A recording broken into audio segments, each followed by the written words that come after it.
Hello साथी। चलिए आज हम लोग एक नया चैप्टर के साथ लॉन्च कर रहे हैं। नया चैप्टर हम लोग देखेंगे आज। जैसा कि पिछले लेक्चर में हम लोग पढ़े थे क्या, डाल्टन का परमाणु सिद्धांत हम लोग पढ़े थे। क्या पढ़े थे? डाल्टन का परमाणु सिद्धांत पढ़े थे। और आज हम लोग पढ़ेंगे आधुनिक परमाणु सिद्धांत। मतलब डाल्टन ने परमाणु के बारे में क्या सोचा था, लेकिन आज का साइंटिस्ट परमाणु के बारे में क्या सोचता है, वो दोनों चीज देखेंगे। आइए स्टार्ट करते हैं। आधुनिक परमाणुवाद सिद्धांत क्या हम लोग पढ़ने जा रहे हैं? एटॉमिक स्ट्रक्चर का सेकंड लेक्चर, आधुनिक परमाणुवाद सिद्धांत। देखिए सबसे पहला देखिए पॉइंट देखिए क्या है।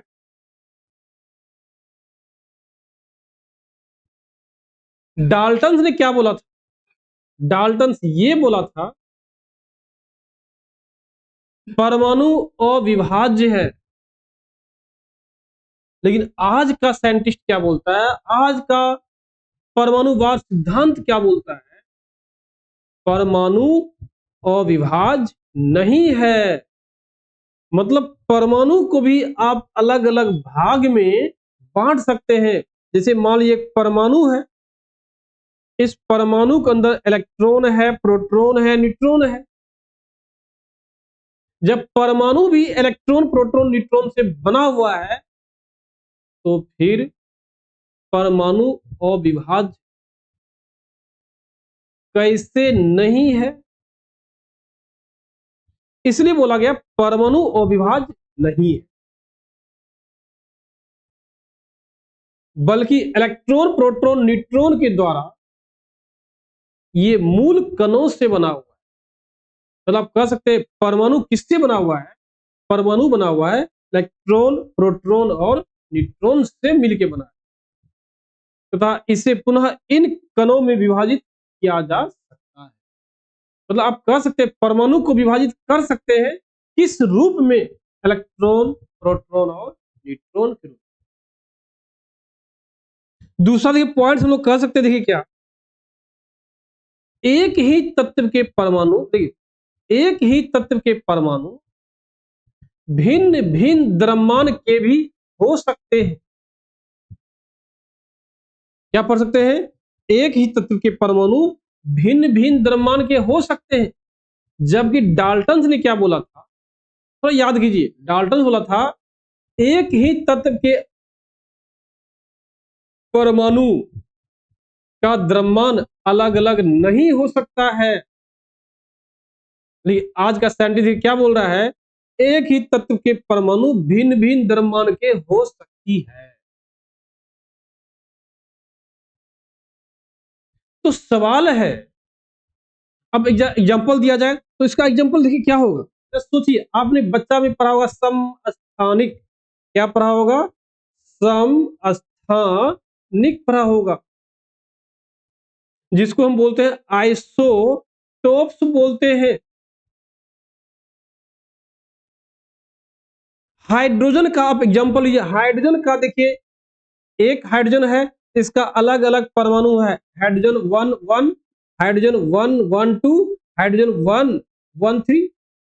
इसको बोलते हैं प्रोटियम, इसको बोलते हैं ड्यूटेरियम, इसको बोलते हैं ट्रिटियम। तो देखिए बोलते तो क्या हम लोग हैं,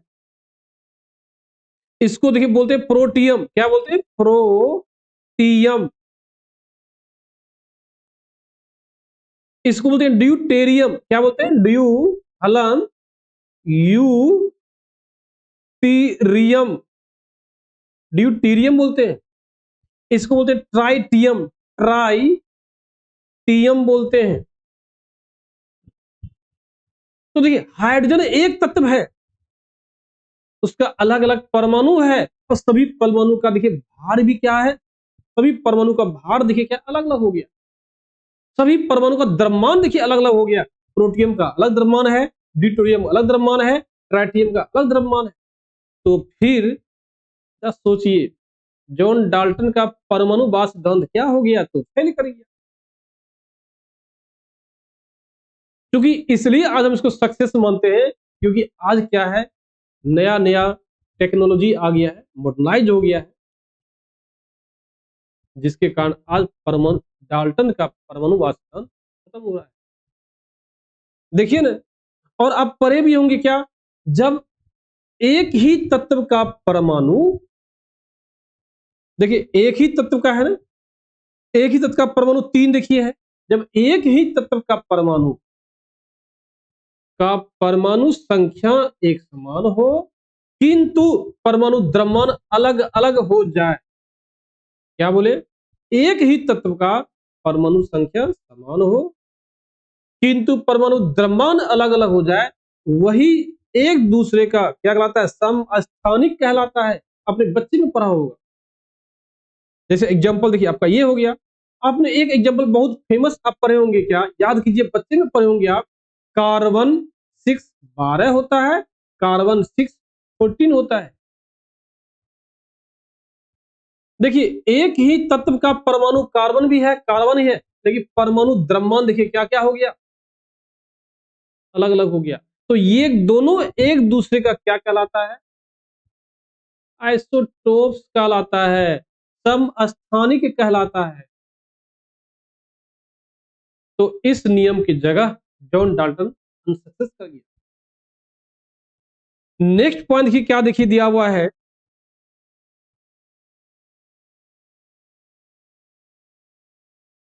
नेक्स्ट पॉइंट देखिए क्या होता है, आप पढ़े होंगे समभारिक, क्या देखिए पढ़े होंगे, भिन्न भिन्न तत्वों के परमाणु भार भी समान होता है। मतलब क्या देखिए, आप पढ़े होंगे कार्बन 6 14 और नाइट्रोजन 7 14। जरा देखिए महाशय, जरा देखिए मेरे दोस्तों, आज क्या साइंस बोलता है, साइंस कितना आगे निकल चुका है। दो अलग अलग तत्व का परमाणु लिया गया है, कार्बन एक अलग तत्व है, नाइट्रोजन एक अलग तत्व है, दोनों अलग अलग परमाणु लिया गया है। डाल्टन ने क्या बोला था, जब अलग अलग तत्व लीजिएगा, परमाणु द्रव्यमान भी अलग अलग ही होगा। लेकिन अभी देखिए क्या होता है, दो अलग अलग तत्व लिए हैं, कार्बन और नाइट्रोजन, लेकिन परमाणु द्रव्यमान क्या है, एक समान है। तो इसको डिफाइन, इसका एक अलग नाम दिया गया है, जिसका नाम दिया गया आइसोबारिक, जिसको बोलते समभारिक बोलते, क्या बोलते, समभारिक बोलते। तब साफ कह सकते हैं, साफ शब्द में कह सकते हैं, दो अलग अलग तत्व का यदि परमाणु संख्या अलग अलग हो जाए, देखिए परमाणु संख्या क्या है, अलग अलग है, किंतु परमाणु द्रव्यमान एक समान हो जाती है, तो ऐसे ही दो अलग अलग तत्व एक दूसरे का समभारिक कहलाती है। क्या कहलाती है, समभारिक कहलाती है। वही लिखा, भिन्न भिन्न तत्वों के परमाणु भार भी समान हो सकती है, एक वह दोनों एक दूसरे का क्या बोलेंगे, वह दोनों एक दूसरे का, एक दूसरे का क्या कहलाती है, समभारिक कहलाती है। एक आप एग्जांपल और लीजिए, एक एग्जांपल लेते हैं, आप नाम सुने होंगे आर्गन, बहुत फेमस है ये निष्क्रिय गैस है, इनर्ट गैस है, नोबल गैस है, जिसका परमाणु द्रव्यमान होता है 40 ग्राम, 40, जिसका परमाणु संख्या है 18। और एक और है कैल्शियम, जिसका परमाणु संख्या 20 होता है, लेकिन द्रव्यमान भी कितना होता है, 40 होता है। सोचिए जॉन डाल्टन कहां गया इस पॉइंट पर, सरासर गलत दिख रहा है ना। देखिए क्या है, दो अलग अलग तत्व है, परमाणु संख्या भी अलग अलग है, लेकिन परमाणु द्रव्यमान क्या हो रहा है, एक समान हो रहा है। इसीलिए तो आर्गन 40 और कैल्शियम 40 एक दूसरे का क्या कहलाएगा, समभारिक कहलाएगा। कोई डाउट इसमें? मेरे अंदाज से कोई डाउट आपको नहीं होगा। तो कहने में ये है, मैं बार बार बोल रहा हूं, थ्योरी क्लास को अवश्य कीजिए। थ्योरी छूट गया, न्यूमेरिकल बहुत दिक्कत होगा, हमें भी समझाने में बहुत दिक्कत आप लोग को होगा। नेक्स्ट पॉइंट देखिए क्या है, तत्वों के परमाणु संयुक्त होकर अणु बनाती है, ना कि यौगिक बनाती है। कहने में क्या है, जब कोई तत्व जैसे हाइड्रोजन एक तत्व है, और यही तत्व ले लेते हैं हम लोग, हाइड्रोजन हाइड्रोजन को मिला दिए। देखिए तत्वों के परमाणु, ये हाइड्रोजन है, ये है हाइड्रोजन है, ये दोनों आपस में मिला तो क्या बना, H2 बना। और H2 एक क्या है, अणु है। H2 एक क्या है, तो अणु है। इसलिए बोलते हैं तत्वों के परमाणु संयुक्त होकर, संयुक्त मीन्स क्या, केमिकल रिएक्शन करना। तत्वों का परमाणु संयुक्त होकर वो अणु का निर्माण कर लेता है। बात तो सही है, लेकिन आज का साइंटिस्ट क्या बोलता है, देखिए ये तो सिर्फ हाइड्रोजन हाइड्रोजन का था ना। यदि आप मान लीजिए एच हाइड्रोजन लेते हैं, ऑक्सीजन लेते हैं, ये तत्व का परमाणु है, ये भी तत्व का परमाणु है, ये दोनों जब आपस में रिएक्शन करता है H2O बन जाता है। यह एक अणु भी कहलाती है और यह एक यौगिक भी कहलाती है। तो वही लिखा हुआ है, कहने भी ये हुआ, तत्वों के परमाणु जब आपस में संयुक्त होकर क्या बनाती है, अणु का निर्माण करती है। नेक्स्ट देखिए पॉइंट देखिए क्या है, यौगिकों में तत्वों के परमाणु, मतलब यौगिक में, यौगिक देखिए क्या, यही H2O है ना, यौगिक है। H2O क्या यौगिक है, CO2 क्या है, एक यौगिक है।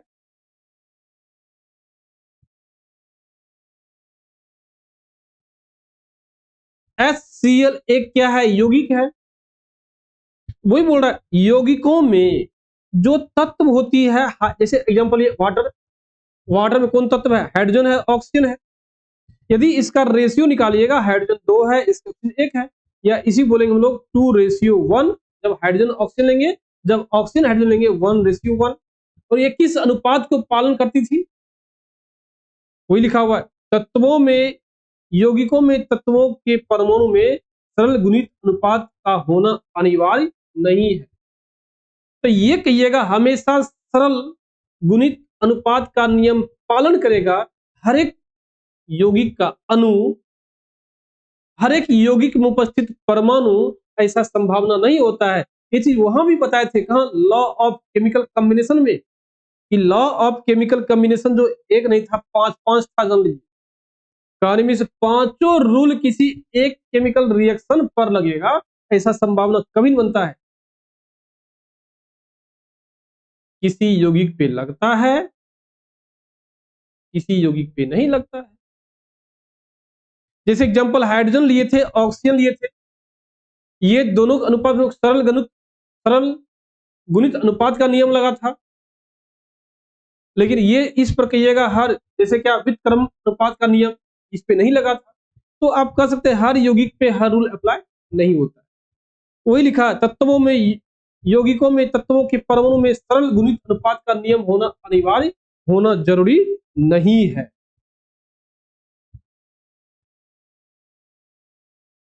देखिए दूसरा पॉइंट में क्या है, रासायनिक अभिक्रियाएं परमाणुओं के मध्य इलेक्ट्रॉन के आदान प्रदान के द्वारा होता है। अरे ये तो मैं कब से बताते जा रहा हूं,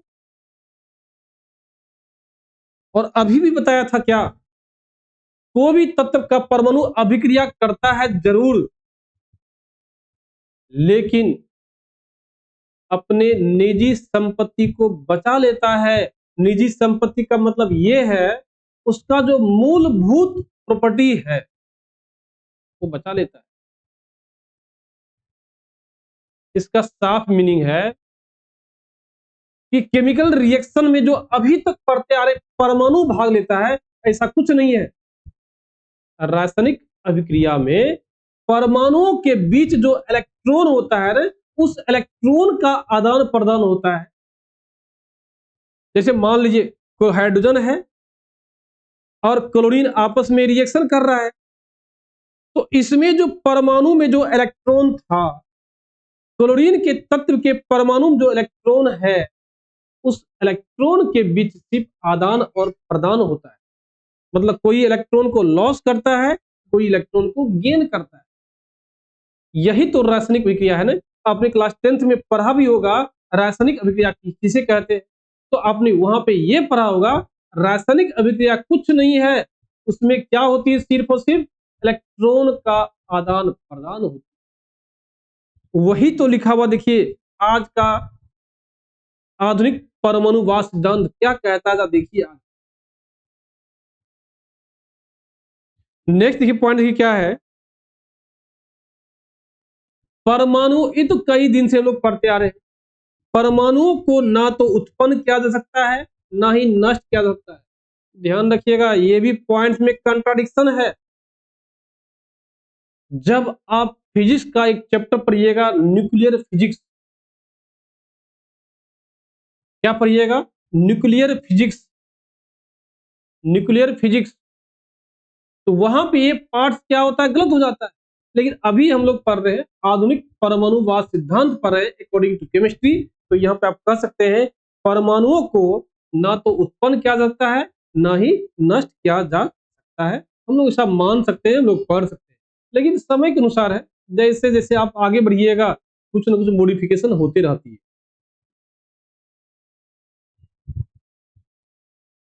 आइए देखिए, समस्थानिक के बारे में आपको मैं डिस्क्राइब कर दिया था। समस्थानिक के बारे में मैंने डिस्क्राइब किया था। देखिए क्या डिस्क्राइब किया था, एक ही तत्व का परमाणु, देखिए हाइड्रोजन था। चलिए हम लोग कलम चेंज करते हैं, दिखाई नहीं पड़ रहा होगा व्हाइट में। चलिए रेड कलम लेते हैं। देखिए क्या ले रहे, रेड ले रहे, बहुत क्लियर दिखाई पड़ रहा है, बहुत अच्छा दिखाई पड़ रहा है। जस्ट समझिए इसको, समस्थानिक किसे बोलते हैं, आइसोटोप। वैसे इसको मैं बताया भी था पहले, जस्ट भी बताया। कोई एक तत्व लीजिए, एक तत्व का एक से अधिक परमाणु लीजिए, हाइड्रोजन ले लीजिए, तीन तीन ले लीजिए देखिए, और इसमें 1 2 लीजिए, 1 सॉरी 1 3 1 2 और 1 1। देखिए एक ही तत्व है, तीनों का अलग अलग क्या है, नाम है। एक प्रोटियम है, एक ड्यूटेरियम है, एक ट्रिटियम है। तीनों का परमाणु द्रव्यमान देखिए क्या है, अलग है। परमाणु संख्या क्या है, एक समान है।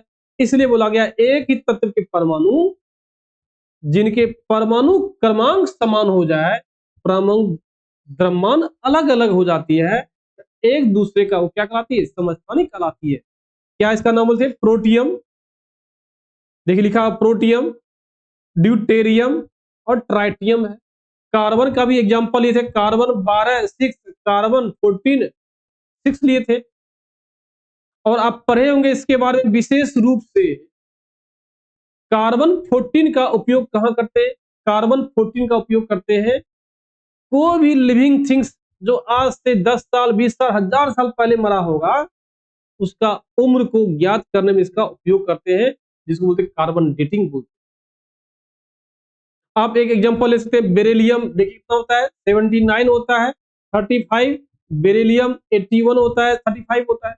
ये सब एग्जांपल है किसका, एक सब एग्जांपल है समस्थानिक का। आइए नेक्स्ट देखिए पॉइंट देखिए क्या है, समभारिक। अब सवाल है आइसोटोप्स भी अभी बहुत सारा एग्जांपल लेकर बता दिए थे जस्ट अभी। हम बोलते हैं बतलाने की आवश्यकता नहीं है, बस देख लीजिए क्या लिखा हुआ, जो हम बताए वही है कि नहीं है। देखिए क्या है, देख वही लिखा हुआ है, वे परमाणु जिनकी परमाणु संख्या समान है, परमाणु क्रमांक क्या होता है, भिन्न हो जाता है। एग्जाम्पल ये देखिए, आर्गन लिए थे, कैल्शियम लिए थे, बस वही तो दिया। द्रव्यमान देखिए 40 दिया हुआ है, और इसमें भी क्या, जिसका 20 है उसका भी 40 दिया हुआ है। दोनों एक दूसरे का क्या कहलाएगा, संभारिक कहलाता है। सब चीज वही दिया हुआ है। तो अभी तक हम लोग क्या पढ़े, तो देखते हैं हम लोग हैं देखिए आज हम लोग अपने क्लास को ही सीमित रखते हैं, बाकी जो पॉइंट है हम लोग कल पढ़ेंगे। तो देखिए आपको मैं बार बार बोल रहा हूं, आप हमारे क्लास से जुड़े रहिए। इस बार हम वही चीज पढ़ा रहे हैं जो क्वेश्चन आएगा पारामेडिकल नॉलेज, और बारीकी से कंसेप्ट को हम समझाने की कोशिश कर रहे हैं, और निश्चित रहिए एक एक कंसेप्ट को इतना तोड़ के समझाएंगे कि आपको कोई दिक्कत नहीं होगा। बस आप क्लास से लगे रहिए, हमारे क्लास को देखिए, क्लास को नोट्स बनाइए, याद कीजिए। केमिस्ट्री है, याद करना जरूरी हो जाएगा। याद नहीं कीजिएगा क्वेश्चन फिर आपसे नहीं बनेगा। जान लीजिए, मैं बार बार बोल रहा हूँ, केमिस्ट्री है जिसमें 70% आपको याद करना ही पड़ता है। जान लीजिए, प्लीज इसको आप याद कीजिएगा। और कल हम लोग मिलते हैं इस चैप्टर का नया पॉइंट के साथ मिलेंगे। तब तक बाय बाय।